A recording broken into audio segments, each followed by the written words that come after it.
Comme initialement annoncé, Saint-Désir Atango a donc été déféré devant le procureur de la République près le tribunal de première instance de Mfou, où nous nous trouvons ici, le chef-lieu du département de la Mefou et Afamba, dans la région du centre.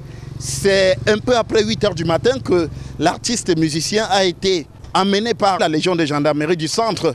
On l'a vu tout de rouge vêtu, également tenant à la main un bidon d'eau et recouvrant son visage pour ne pas être reconnu par les quelques personnes qui se trouvaient déjà ici devant le tribunal. Ce qu'on sait également, c'est que dans la foule, après qu'il a été placé en cellule, Saint-Désir Atango a tenté de rencontrer des avocats pour mettre ceci à sa disposition, mais tous les avocats qui sont passés par ici ont décliné cette offre, estimant qu'ils ne pouvaient pas donner de suite à cette demande. C'est plus tard que son avocat venu de Yaoundé est arrivé ici. La décision finale du procureur de la République ici est un soit fait retour. Un soit fait retour qui signifie que Saint-Désir Atango va être retourné à la Légion de gendarmerie du centre, puisque conformément à l'article 360 du Code pénal camerounais, qui réprime l'inceste, l'inceste se fait entre ascendants et descendants. Et donc il va donc falloir plus simplement que les filles de Saint-Désir Atango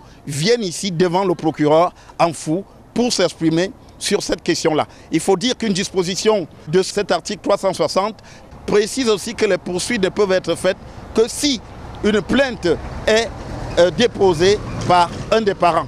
Donc l'équation reste encore, disons, pratiquement entière et il va falloir attendre pour savoir ce qu'il en est de cette affaire Saint-Désir Atango qui continue de défrayer la chronique.